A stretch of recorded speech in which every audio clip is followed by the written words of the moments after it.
Hello. What's your name? Dorothy Bowman Beck, How old are you? 95 years old. When were you born? September the 7th, 1923. Were you a Rosie the Riveter? Yes, I was. Can you tell us about that? It was a very exciting and very terrible time of my life because it was a terrible war going on, and I had just gotten out of high school and I wanted to go in the army, and my father said no. So you listen to your father in those days. So I got a job at Grumman making wings for the Navy planes, the Wildcat, and all those type of airplanes, fighter planes. And what was your job there? I was called the countersinker. We worked on the wings of the airplane on the scraping machine, and you had to put the machine on a little tiny bit, and then you had to press this big thing down to make what they call a rivet holder. What? And then you would take the rivet and put it against the rivet in the frame, and then rivet in the wings, and then you would rivet it together. Wow. What year was that? It was 1952 till 19, when did war end? 46, 47. I worked there for 3.5 years. Wow. Can you tell us during the war about how civilian life was? Civilian life was very hard for most people because everything was rationed. You didn't have, the only reason you could have a car is you needed it for work.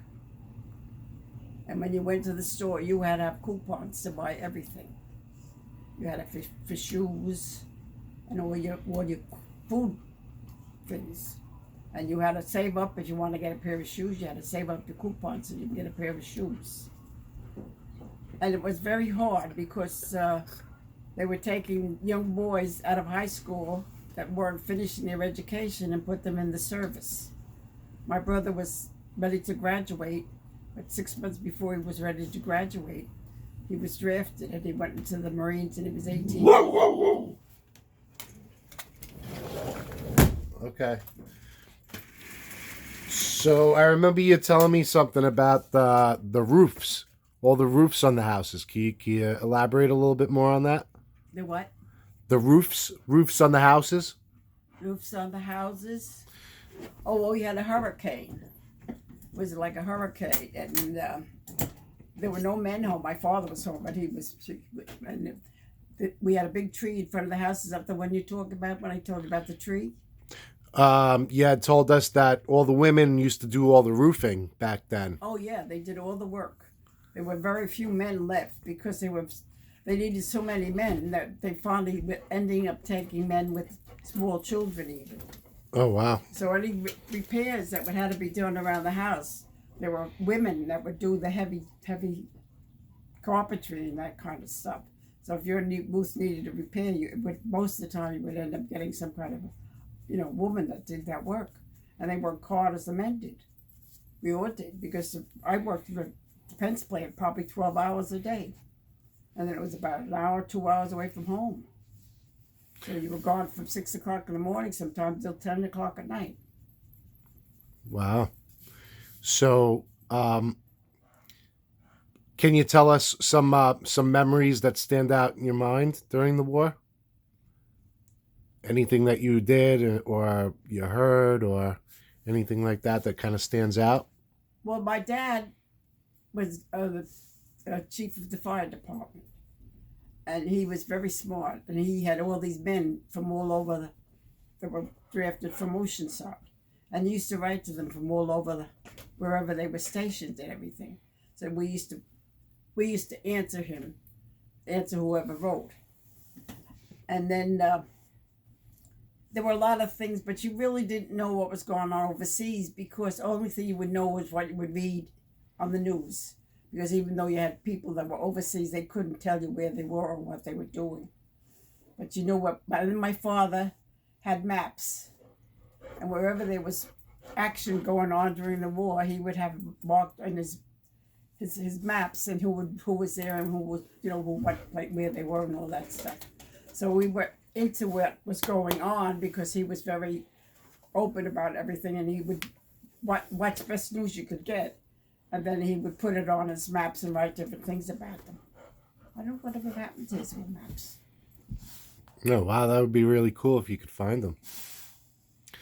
So, can you share some memories, memories of certain things that you think might stand out, like as you were growing up, like what kind of cars, some of the first cars your family had as a kid, and then growing up and becoming an adult, like your some experiences like that, and Well, I had a lot of cousins that were in the service, but the one was my cousin. He was probably 19 years old when he was drafted, and he was in the infantry, and he was out in the Pacific, and he was shot up very bad with shrapnel, and he was in the hospital, and it got so bad that anybody that could shoot a gun was taken out of the hospital and put back on active duty.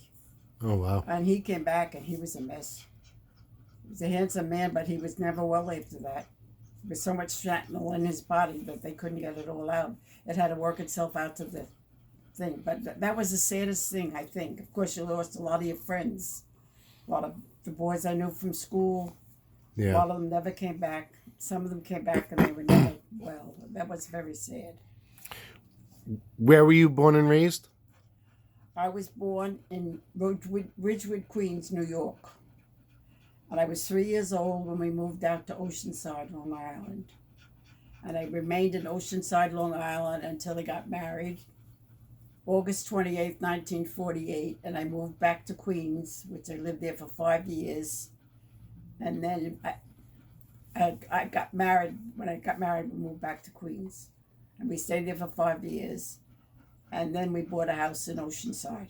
And we lived there. I'm still living there for 65 years. Wow. I remember you telling me that when you bought that house, it used to have a well. Yes. We had a well because there was no street water up. There was no water on the streets. And there was no gas on the streets. So we had a well that was hooked up in the back. But it came in from underneath into the bathroom, and then it came up through the pipes up into the house. We had that for a long time until the water finally came down the street. And then we had no gas down the street. And I remember that distinctly because I was pregnant with Dennis and we couldn't get down the street. And we had all the cars had to be parked up at the end of the block because it was a dead end street. So we had propane gas for till then, but that is 61 years, so about 5 years we had propane gas. Wow. When you were growing up, did your family have a car? Did we have a car? Yes, we always had a car. What kind of cars were there? My father mostly had big cars. He had Cadillacs, he had Buicks. One time when he had a Studebaker. I remember that one. Wow. But he always had a big car. We had a big Packard at one time.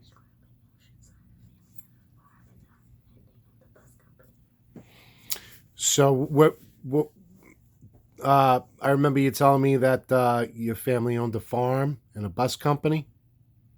That was my cousin. My uncle had a big farm right near our house. They had a great big farm, and he had all kinds of animals. And they had when the war came, they stopped the farm and they made victory gardens. And we had a great big victory garden where their farm was. Oh wow! And what was the name of the bus company? Bowman Bus Company. Aren't they still in business? They're still in business. Wow. I know there's the one in the Suffolk, but the other one sold it. But I noticed that the buses are all now Bowman buses again, so I don't know. Okay. And something about a summer camp? Yes, my cousin owned a summer camp, and then he bought the buses. Oh wow. He had a nursery. And then he had a summer camp too. It was all connected. What year did you get married? 1948, August 28th, 1948. We, And we got married in St. Anthony's Parish in Oceanside. oh wow, it's still there, huh? Oh, yeah. That's We got funny. married in Miraculous Chapel. That's still there. So tell me some of the things that you remember from back in the 30s, the 40s, the 50s, the 60s, the 70s. Not everything, but some of the things that stick out.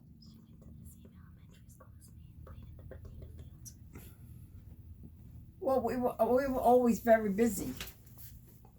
We didn't have cars, so when we were really young, every place we went, we had to walk. None of us had got cars until we were older. And if we wanted to go someplace, you walked because the buses weren't always available. Because it was country when I was little. Oceanside was real country.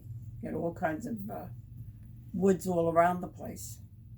Wow. And we used to walk to school. We had no school buses. If you lived far from school, that was too bad. You had to walk. We lived in the middle of this town, so it was convenient for this, all the schools and stuff. There were a lot of potato farms I heard on Long Island. There were a lot of farms at one time in Oceanside, but then after the war, it started to develop more because more people were getting married and moving out to the island. So a lot of the people that had farms sold them because they were getting good money for them. And they turned them in. They built like a whole bunch of houses that were the same. Right. Like Levitt, the Levitt Like homes. Levittown. Levittown was big farm district. Right. And he brought all the farmers up, and they built all those houses in Levittown. And they were very cheap and reasonable at the time, and they stood up pretty good. Yeah. Most of them still look pretty good. You ever go through Levittown? Oh yeah. Yeah, they were all still there. Yep. Yeah, that was after the war they stopped building those houses. And when we bought our house on the block, there were only 3 houses on the block. Wow. And it was all woods. That's why we bought the house. It was a dead end street with all woods. Now it's like being in Queens with all the cars and all the houses. Did you own more property and then sell it off, or no? We owned our own house and our own property. Mm-hmm. No, I'm saying some of the property. Did you sell off some of the property, or? No, we just bought the house on the property. Oh, okay. And the family house was in the family until about, I guess Jimmy sold the house about 5 years ago. Oh wow. So, I remember you telling me a story about you used to work in the city. I worked in the city. Yeah. What did you used to do? I worked in Bethlehem Steel on 25 Broadway in New York. And I was in the business office. I used to work the business machines. Oh wow. That was good. It was good. We had a very good time working in the city because we did a lot. My sister worked in the city, and we used to meet with a bunch of girls.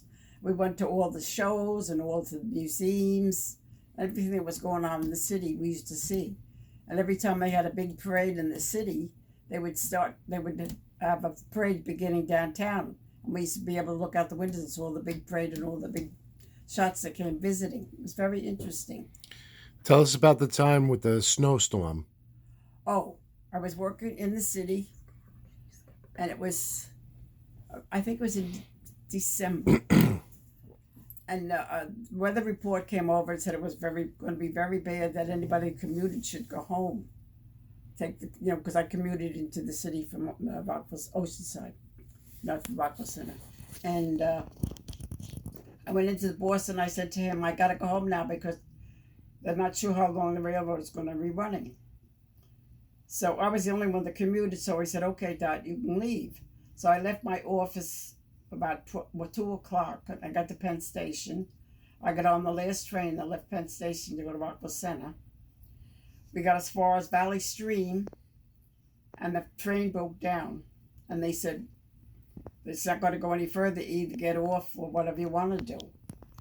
And that by then it was probably about 9 o'clock at night. And I said, well, I'm not staying on the train. It's not going anyplace. So I got off the train, figuring I could call and somebody could meet me or something. But the snow was so hard, nothing was running and everything was closed. So I walked from Valley Stream. Practically, I was probably maybe half a mile from home, and I never saw a soul. Never saw a soul. And all of a sudden, I'm just about maybe about half a mile from the house, and I see still two people come walking out of no place. And I got kind of nervous because I was all by myself. And as I got closer, it was my brother and brother-in-law out looking for me. And by that time, my feet were frostbitten. So they practically carried me home. Oh, wow. And that's why I think I fell with my feet. But that was a long walk, and I could never believe I walked that far. But I was in good shape those days. How much money did you start out making an hour when you were... In New York? Well... When I worked in Grumman, I started with 50 cents an hour, I think. And I was the only girl in the whole department that made the foreman's raise, and I was making $1. Oh, wow. And then what about New York? What were you making an hour? New York, I made good money in New York. Let me see, what did I make?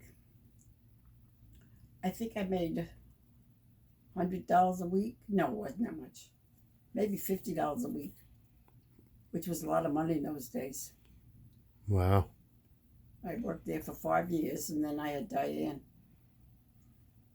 How much was gas when you were a little kid? Quarter. When you were a little kid, it was a quarter? Yeah, some places might have been a little cheaper. And then when you got married, how much was gas? It was probably about 25, 30 cents a gallon or something like that. Oh, wow. It was cheap. But you can't compare because you weren't making that kind of money. Right. When we got married, I made more money than John until he went on the railroad. How much was a gallon of milk? Gallon of milk, I think, was probably... I don't remember, but it was cheap. Because we used to live on $14 a week food, and we ate good. Wow. Now a bag is $15. How much did you buy your house for? The house was $10,000. And you still own the house? That's right. Wow. The first car we bought, brand new, was twice as much as the house. What kind of car was it? A Pontiac. Hardtop Pontiac. Wow. It was white, black top. How much was the car? Huh? How much was the car? I think the car was probably... I don't know, but it wasn't cheap, The car was... We paid 10... No, that was probably... No, the Oldsmobile was twice as much as the house. That was probably maybe $10,000 or more. I don't remember. And we paid cash because we didn't buy anything. We didn't have the money. Wow. What did your husband do? When I first came out of the service, he had odd jobs for a while. And he was a bus driver for a while. He didn't like that. So he got on the railroad. And that's where he worked until he retired. Oh, wow.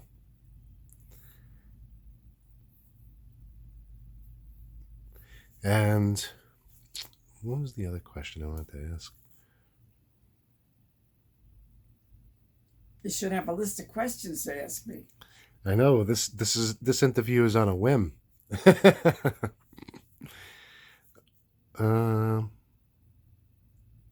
Gas, the price of everything. I went back to work in 1967 full time. And I worked in 2 different school districts for about 18 years, 19 years. And I retired when I was 60 years old. Wow. How old were you when TV first came out? Well, I can remember when I was a kid, probably about 1938. About 1938, There was a young man that lived up the street, and his mother and dad had a great big house, and they had a big garage at the back. And he was fiddling with TVs.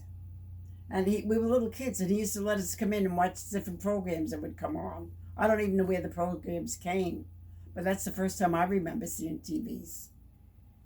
How old were you then? I couldn't have been more than 10, maybe. And what year was that?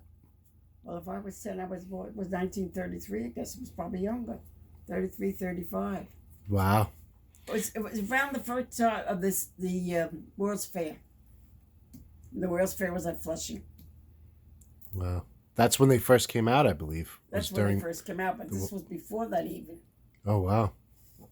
Because I don't know what, he must have been doing that as part of his job, because he worked there a lot. You know, he had this place for a long time, and they had all kinds of things around. That's the first time I ever remember seeing TV. How old were you when your family got a TV? Oh God, we were old. I was old. I think, matter of fact, we bought the first one, so we probably was after the war. Which was what year? About 46, 47. Probably 47. Wow. But we were the first ones to get. No, John and I were the first ones to get TV, because we got a console. It was a big piece of mahogany, and had this little TV, and it had a phonograph record, and it had a radio. It was a beautiful piece of furniture. We paid a lot of money. I think we paid $1,500 for it. Wow. $1,500? Yeah. Back then? Yeah, it was a solid piece. But Wow. TVs were expensive at that time. Wow. But we saved money to get it. But we were the first one to get it. Because my mom and dad used to come in for the weekend, and my father used to watch all the shows that were on. So lots of times I used to stay overnight in our apartment. When did washing machines and dryers come out? Well, they had washing machines a long time. Long time? Yeah. Did you guys own one, or your family? My mom didn't get one until we were old. Matter of fact, she didn't get one until we were all grown up. But when we got married, when we had an apartment, we had our own washing machine. We didn't have a dryer, but we got a washing machine. A ringer washer. Wow. We were rich, we had a washing machine. But then you had to go to the laundromat to dry it. But then in those days, you used to hang it to wash. Oh, okay. I was just about to ask something. Did you used to get your milk delivered? Did I what? Used to get the milk delivered? Yes, when I lived home. Even our apartment, we always had a milkman. We always had before refrigerators came, we used to have an iceman. Oh, really? At home when I was a kid. Tell me about that. I saw that on the Honeymooners. Yeah, no, we had an ice box until the iceman used to come like every couple of days, and he would get great big piece of ice and put it on the top of the. You used to know what an ice box looks like, right? Yeah, I saw it on the Honeymooners. Yeah. Well, they're like a refrigerator, only your ice used to be on the top. Oh, okay. And to cool everything on the bottom. Yeah, no, we had. Was there a pan underneath it to get all the water? The water, yeah. Yeah, take that out. Right. Because it would come down the pipes down to the bottom. Wow. How old were you when you had the ice box? I was a kid growing up. Mm-hmm. When we got married, we had a refrigerator. That was in 48. Then the refrigerators we had one home too, but for years we had the ice box. Nobody had a refrigerator. They were expensive in those days. You know, after a while you get older, then you have more money, then you would get a refrigerator. But then my mom and dad got one. Very nice. When the children were old enough, Dennis was in the sixth grade, and the sixth grade building was in this one building where the office for the school was. And I went to an agency to apply for a part-time, for a job. And they said, well, the school is looking for somebody part-time. And the agency would pay, and the school would pay the agency. So I went there, and when I got there, they had this big computer. It was its own private room with its own temperature, and it took up the whole wall of the computer, of the wall, and the keyboard was tremendous. In the middle was like a typewriter, and on the other side was all the numbers. I had no idea what it was all about, and I taught myself how to use this computer. That was the first time I worked on the computer. Wow, so the computer was the size of a room. It was tremendous. You never saw an old one. No. It was tremendous, Eddie. The room was probably like from here to there, by the wall. And this whole section here would be the big computer. Wow. And you would have to put all the information in, and then you would run. I learned how to do all that, and I worked there for 12 years, and then they started to get new equipment, and every new equipment I was learning new computers, and that's going back. Now I haven't worked in 36 years. And before that, I think I worked about 18 years, I guess, in school. Wow. So, and now, but you see, everything's on a little thing like that. Yeah. And this could do more than what that computer do. Yeah. I mean, the computer printed out the checks and all the information. I used to run the checks with the information, and it was interesting. It's amazing. Tell us how you met your husband. Well, that's the story. That's very romantic. It was during the war, and I had a cousin, and we were very close to each other. She lived around the corner, and she worked, and she met this fellow by the name of Eddie. His name was Eddie, too. And Eddie, he used to come out and pick up my cousin, and I met him. And a couple of times they would give me a double date, and I went out with whoever his friend was or something. And he kept talking about his friend John, who was in the service. And he kept saying, you and John would be perfect together. I never saw so many such people that could get along together and be really, he said, you have to meet him. So I said, well, you write and tell him. And I said, I'll write him back. So Artie wrote and told John about this girl, Dorothy. And this was a big deal because he used to tell me I wrote him first. Remember I told you I found the letter? And he wrote me first this very nice letter. And he told me that Arthur told him all about me and blah, blah, blah. So we wrote to each other for a couple of years. And I sent him a picture and he sent pictures.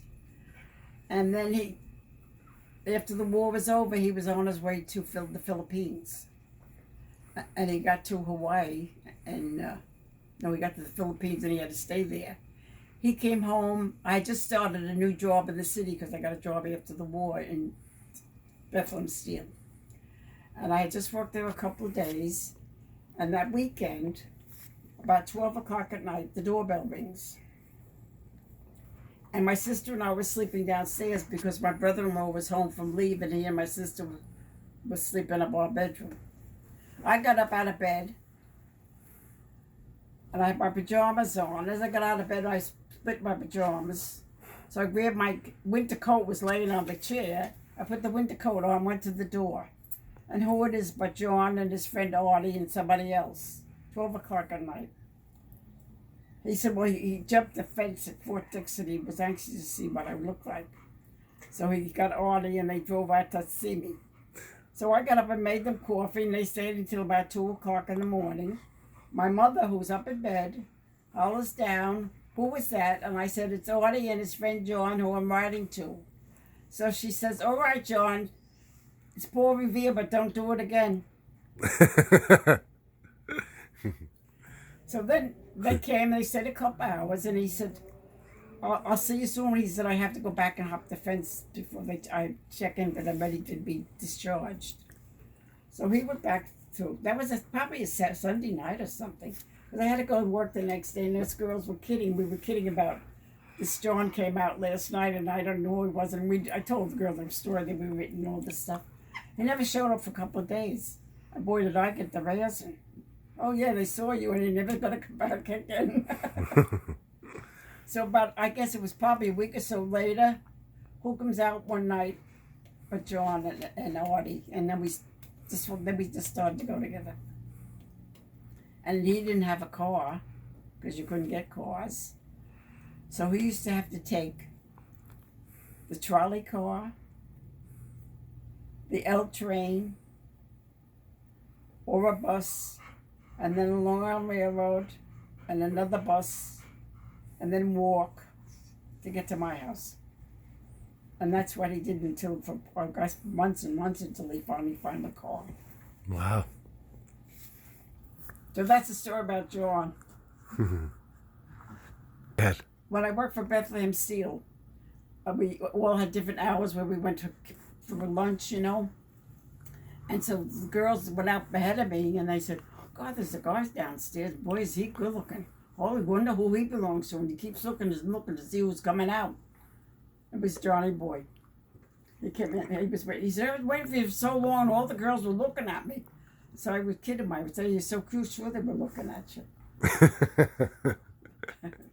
It was funny because that's when he first came home. He drove a truck for a while. And if he would have a truck stop near where I was working, he sometimes would wait for me to come out to lunch. It was funny. He was cute. He was good looking. Even as he got old, he was good. He was funny. They used to say he looked like a movie star. He did. He was very handsome. Mm-hmm. And he was built nice. He had a nice build. Then he got fat when he got old. Oh, he was perfect. Excuse me.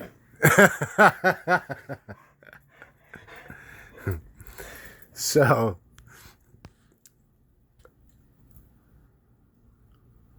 years ago, telephones, no, it was very few private lines.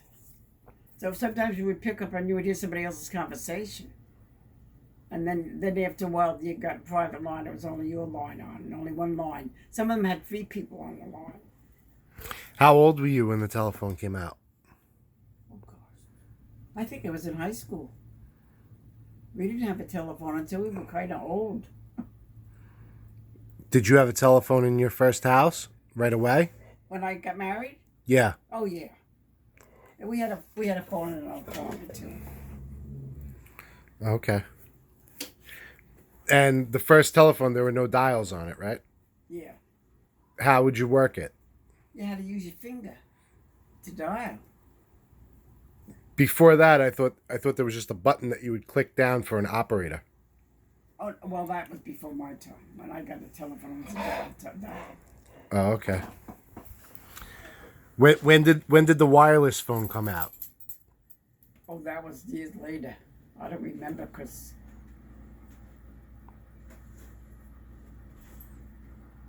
A long time ago.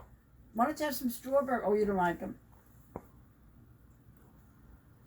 Oh, I'm sorry. I didn't know you were asking me a question. It's okay. Tell us about your wedding. Well, I got married in St. Anthony's Church in Oceanside. And at the time, the priest in charge was the Father Barrett. And when we were getting married, they had a visiting priest from Italy. And when we came up to the altar, Father Barrett was not performing the ceremony. The Italian priest was. So it was okay because John understood Italian, but I didn't. So I told him we were never married because I didn't know what he was saying. But right next to the priest, there was a young fellow that was going into ministry, and he would repeat everything in English. But I used to get John all the time. So we're not married because he spoke Italian and I knew what he said. He used to pull his leg all the time. That's a true story. You don't want to put it on there. Tell me another funny story. Go ahead. Oh. One of my friends from work, I was a maid of honor, got married. And we had to go to the church on the night before the wedding for rehearsal. So we get to the church and there's nobody there. So we had to go over to the rectory. I don't know if I ever told you this story. So I was a maid of honor. And I think the fellows, but girl was my friend. And I think her husband's brother was the best man. John was an usher. So I think there was 4 ushers and 4 girls. So the bunch of us looking for the priest. We couldn't find him. So we went over to the parish, ringing the bell, and all of a sudden this drunk comes running down in his underwear. It was the priest. So you can't publish like that. Okay. We were so drunk. Oh my God, it was terrible. Finally, they must have heard all the motion because kids were hysterical because we were a bunch of kids. And somebody else came and they said, well, they would do the rehearsal and send them back to bed. This was a big church in St. Albert and let's see, no, where's that other place? By the Belmont, Elmont. It was in Elmont. Oh, okay. St. Catherine's. Oh, St. Catherine's. That's in Franklin Square. Right was Franklin Square. Yeah. When did you stop driving? I haven't stopped driving. Oh, you still drive? Yeah, but I'm home. I have no car down here, so I can't drive. And how old are you? 95, and I still drive, and I just got my new driver's license. Wow. How I went to the optician to get my eyes examined, and he was amazed at my eyesight. Wow. I was talking with somebody yesterday. You don't need glasses? I said, no. I had cataract surgery. I said I used to wear bifocals when I was working on the computer. I had bifocals.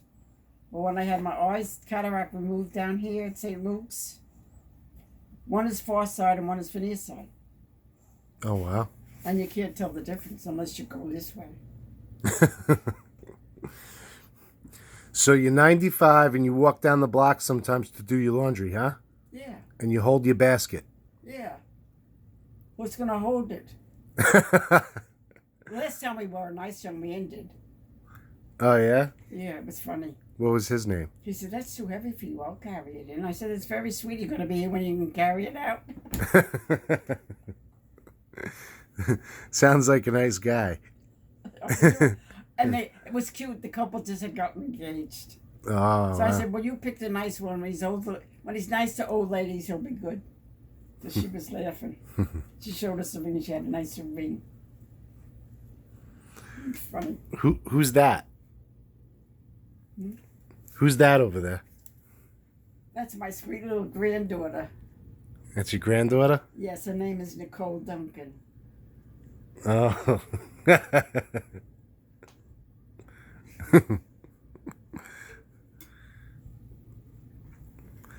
So it's been a very interesting life, and I really have not too many complaints. not too many complaints.